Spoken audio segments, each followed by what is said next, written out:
Did you get your volume? All right.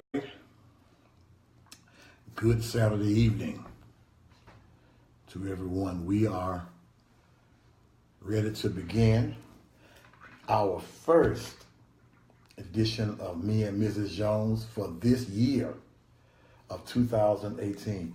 And I can't remember the last one, the last time. I don't know what date it was or when. Do you remember? It was last year sometimes, probably during the summer. No, before the summer. Oh man, so we've been off a while. Yeah, almost a year. Oh my goodness, that's a long time. But you know, a lot of people when we were in Atlanta last weekend, and as we travel to other places, people recognize us and tell us how much they enjoy and how much they miss our being on. So because of that, we decided that we would start up again, and bring people into our circle, into our lives, to let them see how we act and react to certain things, while whimsically dealing with various subject matter, and at the same time trying to be informative and relative. So we decided to do it again, and I'm happy to do it again, and I look forward to spending time with people on the line and entertaining their questions, their comments, or whatever. Now, let me remind you, please ma'am, please sir, to share this particular presentation with your friends. Hit that share button, wherever it is on your device. Please do that so others can join in with us, and then be sure to tell others so that they can tune in after we go off the air, and they can view this video over and over and over and over and over and over again. Okay, so do that, please ma'am, please sir. So how have you been doing? What have you been doing? How's it been going? Whatever, all of that. Oh, I'm good. Good. No complaints. I'm good, Bishop. How are you? Well, I thought maybe you have more to say than that. That's all I have to say about that. Oh, okay. Well, okay I'm then. Good. No complaints. Okay then. Well, that's good then. I guess I'm doing.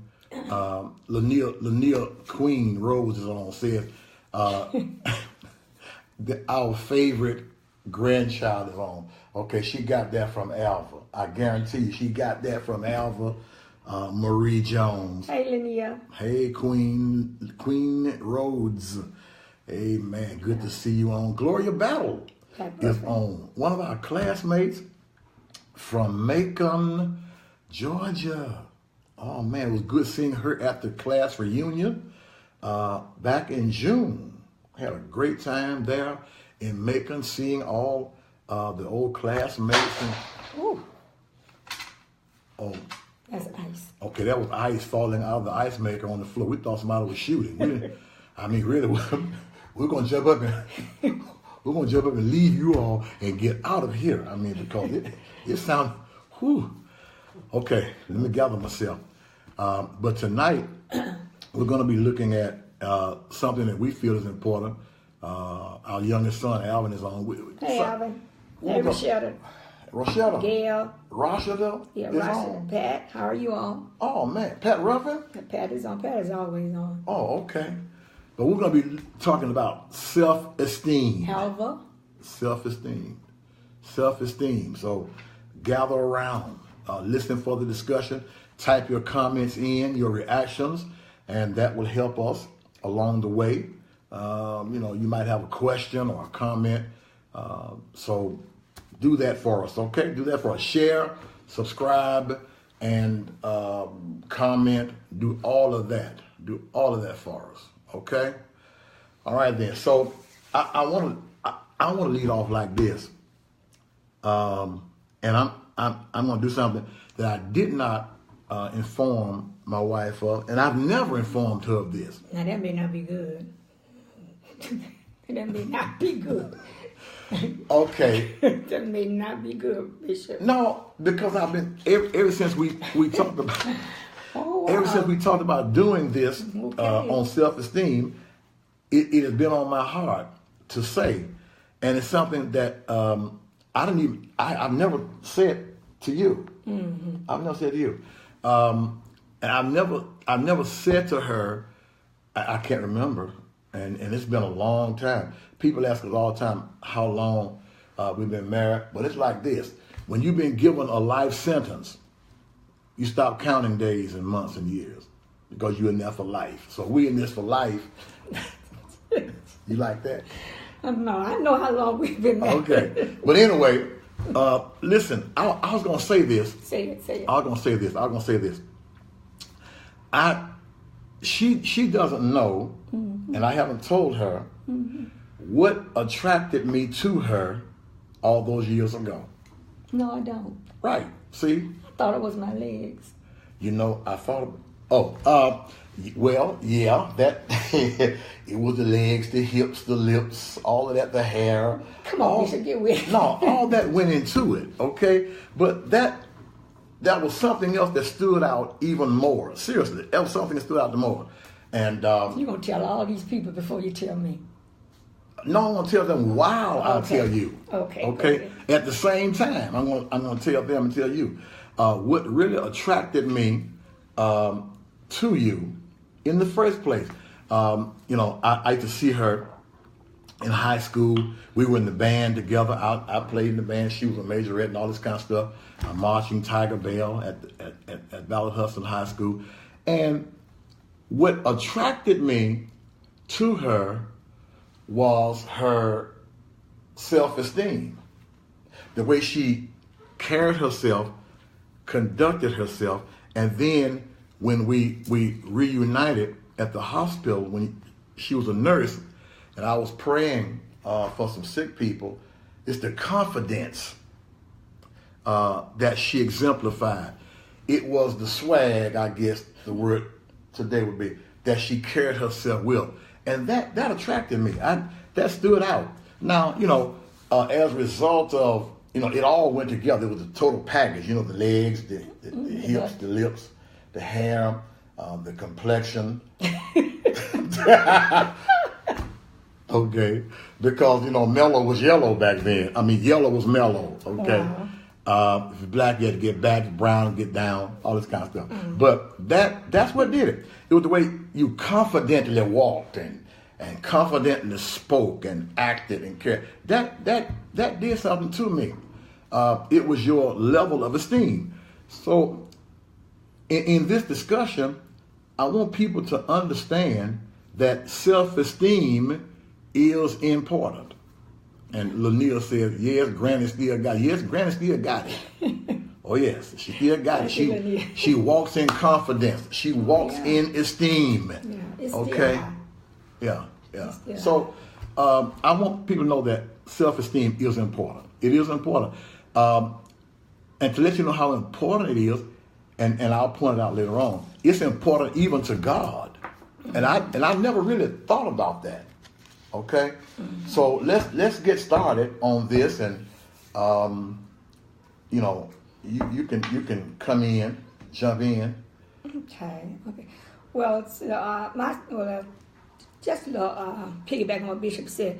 I think I've always had high self-esteem because most of my life I've not really cared about what people thought of me. Even when I was doing a whole lot of stuff I had no business doing, I just really didn't care. You did it with an attitude. Oh yeah, I did with attitude, and I didn't have peer pressure. Whatever I did it because I really wanted to. But and it was just something that happened. I don't know where I got it from. I can't really say that it came from my parents, my grandparents. It's just that I've always felt that I have a certain confidence in myself, even before we met, Bishop. It came from within. I have a certain confidence in myself. But we're going to talk about low self-esteem specifically, and I just want to tell you what esteem is. Self-esteem is. It's the opinion that you have of yourself.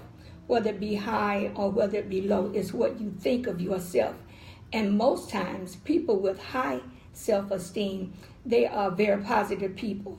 They think that they can do almost anything until they try it and find out they can't. They set goals for themselves. They don't let anybody talk negatively to them. And a person with low self-esteem is just the opposite. They have negative views about themselves. They're always putting themselves down. They don't think nothing good can happen to them. It's just a negative aspect of their life. They don't think they can do anything or accomplish anything in their lives. And they don't have any kind of esteem. And I think that's sad because, as Bishop said, God cares about what we think about ourselves. Because we are, the Bible says in Psalms 134, I think, that we are fearfully and that we are wonderfully made. Yeah. And since God created us in his own image, I think every person should think that they are somebody. Because I remember a phrase a long time ago, the Bible, we used to say God didn't make no junk, and he didn't. Mm-hmm. We ought to be positive about ourselves. We ought to have positive opinions about ourselves. And a person with low self-esteem, they don't. But you know what? A person with low self-esteem should stand in the mirror every day and say, I am beautiful. You know, and to add to that, since God made us in his image and in his likeness, although we have different looks, different shapes, forms, colors, backgrounds, and ethnicities and all this kind of stuff, God still made us. And to hate yourself, to not feel good about yourself, in actuality, is not, you are hating what God made. Right. You're putting down what God made. You are created in the image of God. I don't care how you look, right, or even how you feel. You've got to get yourself to a point where, like you said, look in the mirror every morning and say, "Hey, that's a fine Negro looking back at me." Instead of getting up saying something about, "Oh God, I don't like this about me. I don't like that about me." I've seen people who society would look down on. To give one example, she's not plus size anymore. Monique, when she was plus size, oh man, you couldn't beat her in her confidence and her self-esteem. You know, wherein people would look at her and say she's fat, she's oversized, she's overweight. No, man, she walked in the room and owned it. You know, that was because, now, you know, and I understand from some interviews that she did that on the inside she was feeling some kind of way. But it's the way you've got to, I guess the word self-esteem says it all. It's how you esteem yourself. Now, if you esteem yourself highly, you're going to require that people esteem you highly. If you esteem yourself lowly, then you will permit people to treat you any kind of way. But you know, Bishop, I think that's really silly, because if a person has low self-esteem, of course he's going to hang around people that's negative all the time and speak negative things in his life, and that shouldn't be. Why would I hang around negativeness all the time? You know, I don't want that. Because that's where they feel about themselves. Right. See, you wouldn't do it because that's not how you feel about yourself. So at some point in time, that person needs to get out of that. True. They needs to come out of that. But they're going to have to raise their level of thinking of how they feel about themselves. And I don't mean, this is not a Bible class, but when Moses sent the 10 spies to spy out the promised land, there were 10. Right. And they all they all saw the grapes that was in the land. Right. They all saw the giants. Right. They all saw they saw and mentioned the grasshoppers. Right. Grapes, giants, and grasshoppers. But